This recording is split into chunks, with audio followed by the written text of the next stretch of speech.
No papo agora com o Felipe Albuquerque, grande jornalista, que está com um novo trabalho lindão, que bela edição da Sapopemba, um culto ao Velvet Underground num salão de forró da Baixada Fluminense. Esse título já me cativou, já quero ler do começo ao fim. Olha que belezinha. Grande edição, bonita demais. É o seguinte, pessoal, um culto ao Velvet Underground, como a gente disse, o título do livro é meio galhofeiro, né? Mas já dá pistas aí do que encontrar no livro do jornalista Felipe Albuquerque. Essa obra reúne uma coletânea de histórias tão surreais quanto encantadoras. Exemplo, quando a banda Joelho de Porco invadiu o programa dos Trapalhões. É real. Os textos foram publicados em veículos como a revista Rolling Stone, TPM e no portal Terra, e provam como a realidade musical também pode surpreender mais do que a ficção. E o Felipe está aqui com a gente para falar sobre isso. Salve, queridão, tudo bem? Tudo bem, obrigado pelo convite. Valeu. Então, é uma coletânea de textos publicados e tem um inédito, né? Eu fiquei sabendo. Exato. Essas histórias todas que você relata aqui, foram coisas que chegaram até você, que você foi atrás. Como que funciona a seleção da pauta, vamos dizer assim, para a criação delas? Eu fui atrás de basicamente todas. Uhum. Porque foram textos que eu fiz como freelancer, né? Eu não Certo. estava sob a orientação de um editor, né? Na maioria dos casos. Aí é bom, hein? Então, eu ia falar, legal, hein? rapaz, isso aqui Você tem a liberdade de delícia. escolher temas e tal. Sim. Então eu fui atrás de muitas coisas. Uma matéria que está aí, que eu acho bem legal, que é uma das minhas preferidas, é uma sobre o Morrissey Cover. Uhum. Que é um sim. cara chamado Marco, ele é de São Paulo, da freguesia do Ó, do bairro da Zona Norte de São Paulo. Uhum. E a história dele é muito engraçada, porque em 2000 o Morrissey veio para o Brasil, eu fui no show em São Paulo, no Olímpia, e... Não cancelou a turnê, né? Naquela época ele não cancelava, ele fazia. Né? E é engraçado porque eu estava... Foram 2 noites em São Paulo. E eu estava na primeira noite e estava assim esperando o show começar, de repente eu olho para o lado, assim, o Olímpia tinha um camarote mais alto assim do que a pista. Eu olho pro lado e vejo um cara assim com a mão no queixo, olhando pro palco, e eu olhei pro cara e falei, meu, é o Morrissey. O cara era igual ao Morrissey. Ele tava assim, fazendo até uma pose meio Morrissey, assim, sabe, com uma mão no queixo e tal. E eu vi que mais gente tava olhando pra lá também. Beleza, o show aconteceu e tal. Aí uns anos depois, essas coisas de redes sociais, Facebook e tal, me aparece um vídeo dele, numa banda cover do Morrissey. Aí eu falei, preciso ir atrás desse cara. E aí procurei ele, acho que era Facebook, procurei ele, marquei uma entrevista e em paralelo eu ofereci a pauta para Trip. Acho que a editora era o Ronaldo Bressani, né? E ele falou assim, cara, sugere pra Nina Lemos, da TPM, que ela é fã do Morrissey. Sugeri pra Nina, ela topou. E aí eu fui encontrar o Marco no centro de São Paulo, encontrei ele no Teatro Municipal lá de São Paulo, a gente foi comer no McDonald's, e aí eu fiz a entrevista com ele, no McDonald's ali do centro de São Paulo. Coisa que o Morrissey jamais faria, que é comer no McDonald's. Eu não comi carne. E a história do Joelho de Porco invadindo os Trapalhões, cara? Que é isso? Então, essa é muito curioso, porque tem um vídeo, esse vídeo está no YouTube, do Joelho de Porco nos Trapalhões de 1978. E eles vão dublar uma música, as bandas não tocavam ao vivo nos Trapalhões, elas dublavam. Sim. Eles vão dublar uma música chamada O Rapé, que é uma clara ode à cocaína. Aí você imagina uma banda como Joelho de Porco, uns malucos de smoking, com as caras pintadas de preto e branco, cantando sobre cocaína no programa dos Trapalhões, em plena ditadura militar. Aí eu falei, preciso saber como é que isso aconteceu. E na época que eu decidi fazer essa matéria, o Rafael Terpins, sobrinho do Tico Terpins, que era o baixista do Joelho de Porco, uma das cabeças pensantes do Joelho de Porco, estava terminando o documentário, Meu Tio e o Joelho de Porco. Entrei em contato com ele, bati um papo com ele, e aí fui atrás dos integrantes que estavam vivos ainda. O Dino Vicente, que era o tecladista, que está no clipe dos Trapalhões, o guitarrista e o baterista, que é o Juba. O Juba depois foi para Blitz. Com o Juba eu não consegui falar. Então eu falei com o Dino e com o guitarrista. E falei com o Tico, falei com o Rafael Terpins também, que me passou umas histórias. E com o Billy Bond, que era o vocalista. O Billy Bond não está no documentário, porque ele se recusou a participar. Aquela formação acaba de uma maneira meio tensa. Assim. O Billy e o Tico brigaram e passaram a se odiar depois disso e tal. Então, quando eu procurei o Billy a primeira vez, ele também meio que não quis falar e tal. Aí eu tentei argumentar, ele falou, tá bom, então me manda umas perguntas que eu te respondo. Respondeu basicamente o que ele queria, não necessariamente o que eu perguntei. Sim. Mas é uma história muito louca, assim. Acho que não passou pela cabeça de ninguém na produção dos Trapalhões que a música era sobre cocaína. E a música é sobre cocaína, eles usam rapé ali numa maneira de disfarçar. Então, na verdade a letra, quando você ouve a primeira vez, parece que eles estão falando sobre a poluição de São Paulo. Porque ele fala que vou cheirar rapé porque essa poeira não está andando no pé. E a poeira, em tese, Olha o vídeo aí, A o gente clipe, tem, né? o Alan Valeu, jogou ali no Alan. telão. E é muito louco porque os Trapalhões imitam. Eles fazem os focinhos de porco. Certo. Só que o mais engraçado é que a banda, o Joelho de Porco, eles detonam o programa. Eles expulsam o Didi. O Didi tá fazendo esse personagem de faxineiro e eles expulsam o Didi do palco uma hora. E aí o Didi tem que ficar de lado. E essa poeira também que fica subindo é bastante sugestiva, né? Cara, que loucura. Então, é o Brasil do E Brasil, o né? Didi com uma bolinha branca no nariz, ó. É muito engraçado. 78, né? 78, Ô, Felipe, tem uma história de um álbum proibidão dos Titãs também? Tem, essa história é muito boa. É o disco que eu mais gosto dos Titãs, e eu acho que é o disco que eles menos gostam, talvez. Se bem que eu vi um vídeo do Nando Reis, ele fala surpreendentemente que é o disco que ele mais gosta. É o Tudo ao Mesmo Tempo Agora, de 1991, se não me engano é de setembro de 91. E é um disco cheio de palavrões, né? Assim, umas letras meio escatológicas e tal. E é um disco que vem logo depois do Oblesky Blonde, que é o disco que a crítica adorou. A revista Bis, na época, que depois passou a arrebentar os Titãs, falou que o disco chamou o disco de obra de arte, era o estado da maturidade que o pop nacional precisava alcançar, sobre o Oblesky Blonde. Que é um disco que tem muita assinatura do Liminha, né? Que era o produtor da época, então é um disco cheio de colagens, de samples e tal. E o Tudo ao Mesmo Tempo Agora, que é o disco seguinte, é completamente ao contrário. É um disco barulhento, cheio de microfonias e tal. E foi um disco que eles fizeram sem o Liminha. E isso gerou até uma certa tensão entre a banda e o Liminha. O Liminha estava nos Estados Unidos trabalhando, se não me engano, com o Zig Zig Sputnik. Não tenho certeza, mas eu acho que ele estava produzindo o disco do Zig Zig. E os Titãs avisaram a ele, aí ele falou alguma coisa assim, não, então espera, daqui a pouco eu tô aí. Tá ficando, não, a gente quer produzir sozinho. Com o tempo, a crítica arrebentou o disco, né? Falou super mal, a Bis, o Estadão, os jornais da época falaram muito mal do disco. Mas é o disco que eu mais gosto. E é engraçado que com a passagem do tempo, eles foram contando algumas coisas sobre esse disco.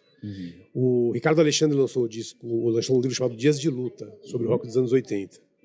E nesse livro, ele entrevista os Titãs, e os Titãs falam sobre o disco.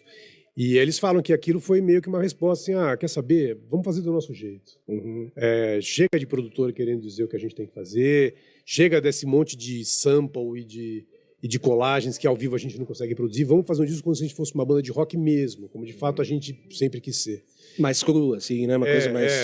Tanto que eles ensaiavam, sabe, aquela coisa de gravar um olhando para o outro e tal. O Tony Bellotto fala muito disso. Eles lançaram na época do disco até um VHS, um documentário de 30 minutos, em que eles explicam um pouco as intenções do disco, né? E isso fica muito claro nesse documentário. Então são histórias pouco conhecidas de um álbum importante, assim, você vai resgatar isso aí, né? Exato, a ideia era bem essa mesmo, contar o que estava por trás ali do disco. Legal. Felipe Albuquerque com a gente aqui, falando do seu mais novo lançamento, um culto ao Velvet Underground no Salão de Forró da Baixada Fluminense. Aliás, a capa também já dá a dica aqui, a bananinha do Velvet mergulhado talvez num copinho americano de cerveja. Copinho de cachaça. De cachaça. Muito bom. Teve alguma matéria ou texto seu que gerou um tipo de reação inesperada com os artistas? Alguma confusãozinha? Ou com fãs? Não. Teve, assim, com fãs teve uma vez, mas os dois textos que eu tive necessariamente problema, mas algum incômodo, não estão no livro. Um foi uma matéria que eu fiz, eu trabalhava na editora do André Forastieri, que durante muito tempo foi editor da Bis, durante muito tempo não, durante 3 anos, de 90 a 93. E nos anos 2000, 2009, eu trabalhei com ele e eu editava um site de música da editora e eu fiz uma lista de 10 bandas injustiçadas, da minha época, que na época eu achava que eram injustiçadas. Lista sempre dá um BO, né? Sempre. E, assim, a gente era parceiro do UOL na época, então a matéria foi para a home do UOL, e eu nunca fui tão xingado na vida como naquela vez. Você assim. se lembra mais ou menos da lista, as bandas que tinham lá? Algumas, assim? Putz, cara, faz muito tempo. Tanto tempo, né? Faz muito tempo. Tinha uma banda de São Paulo, que eram uns garotos, como é que era o nome deles? Era uma banda de post-hardcore, assim. E eu fiquei impressionado com essa banda porque eles tocavam muito. Assim, você entrava no site deles, no Facebook, e eles tinham assim 3 shows por semana, toda semana. Assim, uma coisa aí. Pra mim, Fala Mansa é uma das mais justiçadas. Eu adoro essa banda. Acho o trabalho incrível. Falando sério mesmo. Acho que é demais, assim. Demais mesmo. Musicalmente falando. É um ponto de vista. É um ponto de vista. Eu tô aqui só olhando. Falando sério. Eu só tô aqui olhando. Por falar nisso, a gente tem a listinha do Spotify do Felipe. Você passou, né? Pra nossa produção. Passei, eu não sei se eu passei a certa, mas enfim, tem uma retrospectiva. Ei, Alan, será que a gente consegue colocar na tela aí? Ou tá muito... Não, a gente consegue, né? A gente tá brincando aqui com a lista dos artistas mais ouvidos do Spotify da galera. E vamos ver o que tem na lista do Felipe. Afinal de contas, um jornalista musical.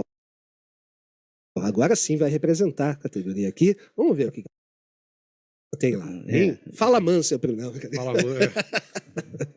Daqui a pouquinho colocamos então, né? Ah, não, tá aí, ó. Ah, não, essa são... É isso aí? Acho que não é. Essa aí... Bom, vamos, já que tá, vamos falar. Então, as mais ouvidas no Brasil, é isso? O top 10 artistas mais ouvidos no Brasil no ano. Quem que é lá, Beto? Henrique e Juliano no primeiro lugar, Grupo Menos é Mais no segundo, e MC... Rian, né? SP no terceiro. Depois vem mais 1, 2, 3, 4 sertanejos, mais 2 MCs e o Felipe Rett, para fechar a conta. Qual que é a sua análise, o Felipe, do nossa audição musical a nível Spotify Sabe nacional? uma coisa que me... eu confesso que eu não conheço, né, o trabalho da maioria, mas uma coisa que eu achei que ia aparecer nessa lista é o gospel. É verdade, né? E não tem, né? Não apareceu. E nem uma mulher, né? Também não. Nesse livro eu falo sobre gospel, mas aquele gospel dos anos 90 e tal. Então, materinha. Eu acho a lista representa um gosto popular, assim, acho que a gente fala muito de rock, né? Eu cresci ouvindo rock, mas o rock não é uma coisa nossa, né, brasileira, né? A gente ouve, a gente teve momentos ali nos anos 80, aquele boom das bandas, mas o rock não é... O rock é estrangeiro pra gente ainda, né? Acho que sempre vai ser, né? Sempre vai ser. Até pela fartura de gêneros que a gente tem no Brasil, né?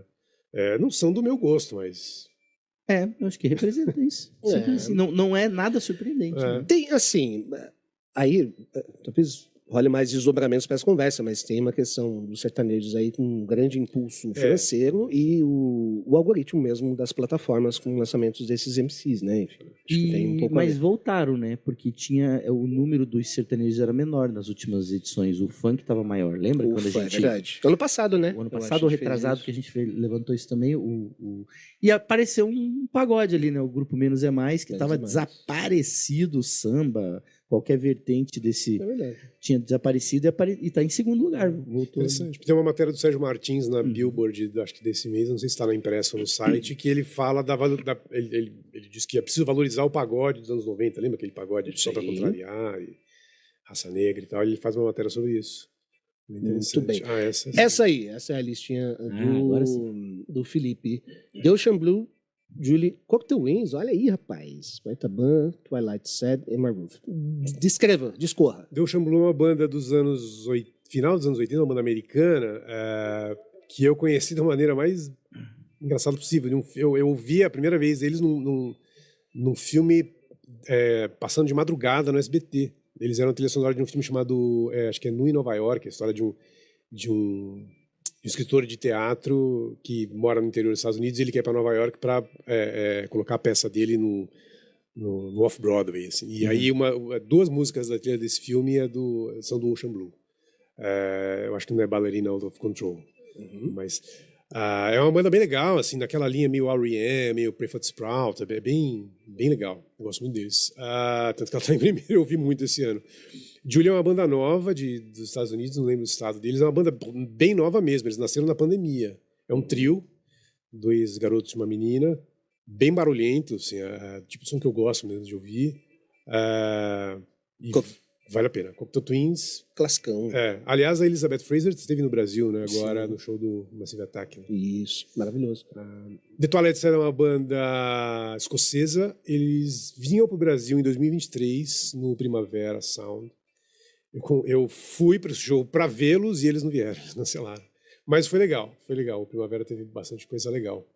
E a Emma Ruth Rundle é uma cantora americana ela fica ali meio entre o metal e o gótico e o gaze, sabe? Uma coisa assim. A voz dela é impressionante. Uma coisa que minha listinha tem em comum com a do Felipe é o gênero favorito. Estamos juntos no shoegaze. Eu gosto bastante. Também gosto. Muitas bandas novas aí desse gênero que deu uma certa renovada aí. Né? Tem umas coisas legais saindo. Assim, tem muita coisa nova boa. E o jornalismo musical, Felipe? A gente falou aqui de veículos, né? Trip, de Rolling Stone, o Portal Terra, enfim, para qual você trabalhou também. Como vamos? Me parece que os nomes, né? Você citou vários aí, continuam os mesmos, mas e o espaço para crítica e o interesse do público? Isso é engraçado, né? Eu confesso que eu não gosto muito dessas informações do tipo assim, ninguém lê, ninguém mais tem interesse. Eu acho que eu não tenho base científica nenhuma para falar o que eu vou falar, mas eu acho que o público deu uma dispersada a partir do momento que os veículos começaram a dar menos importância para os cadernos culturais, as revistas começaram a sumir, tipo a Bi sumiu, a Rolling Stone saiu de circulação mensalmente, agora são só edições especiais, e aí o público foi procurar onde estava, né? Quer dizer, tudo bem, acho que tem uma geração que cresceu com o celular na mão e talvez não esteja tão preocupada em saber o que o crítico diz sobre aquele artista que ele gosta, vai direto no artista, ouve, toma a decisão dele se gosta ou não, compartilha ou não. Mas eu acho que ainda tem espaço porque é muita informação, eu acho que ainda tem espaço para uma curadoria, sabe? Assim, de você ter gente que está dedicado o dia inteiro ali a conhecer coisa nova, a entrevistar, a ouvir. Eu gosto muito de entrevistas, o livro é uma prova disso. E eu acho que assim, contar histórias de produções, isso acaba ficando meio disperso quando a gente perde os cadernos culturais, quando a gente perde as revistas, isso vai ficando meio de lado, né? E aí a gente tem muita gente fazendo coisa boa ainda. Tem um site que eu gosto muito chamado Pop Fantasma. Muito bom. Eu acho o Screaming Yell, aliás, tem um livro saindo agora, né? Sim. Com as entrevistas e tal. Tem muita coisa legal ainda. E eu acho que isso saiu um pouco dos jornalões, como a gente chamava, né? Ou dos portais. E está na mão de gente independente, né? Que às vezes faz isso em paralelo, né? Não consegue sobreviver disso. Alguns já estão conseguindo com os canais no YouTube, né? Alguns conseguem monetizar e tal. E fazem um trabalho muito legal também, tem muita gente boa fazendo. Mas eu acho uma pena que a grande mídia, de certo modo, tenha deixado um pouco de lado. Assim. Eu acho que, às vezes, é legal você não só dizer o que o público quer, mas dizer o que ele precisa, né? Uma função, talvez, até do próprio jornalismo, de uma certa mediação das coisas, né? Acho que sim. Né? De mostrar, olha, isso aqui está acontecendo, te interessa ou não, né? Ficou na mão dos algoritmos, né? Isso aí é um risco mesmo. Cara, a gente está vivendo uma revolução... A gente tá no olho do furacão, não consegue sair para olhar o tamanho da coisa, né? Talvez a gente só vai entender isso daqui a 10 anos. Sim, é algum momento. Sigam o Felipe, gente. Lembro de ler textos seus, nas antigas ainda, quando a gente dividia até as críticas aí das coisas, trocava umas ideias, né? Muito bom, cara. Sempre curti o seu trabalho, seu texto é primoroso também. @ o quê? Felipe Albuquerque. É isso? Felipe Albuquerque. Felipe Albuquerque, é isso aí. Felipe Albuquerque. Com I, Felipe com I. Com I. Felipe. Isso. Tá bom? Beto Pacheco. Valeu. É isso aí, valeu, galera. Obrigado. Tem uma turma aí mandando mensagem, dando uns toques pra gente, os nossos ombudsmans de plantão. Obrigado pra todo mundo aí, gente. Estamos correndo aí para resolver os pequenos detalhes. Paulo Barriga, Milton Caran, Laís Nascimento, Colucci, Luiz Fernando, todo mundo junto com a gente aqui neste papo desta super quinta-feira, viu? Felipe, valeuzão, cara. Parabéns pelo seu trabalho. Obrigado. E obrigado por ter vindo aí. E sempre de portas abertas estamos aqui, Valeu. tá bom? Obrigado pelo convite de novo. Valeu, obrigado.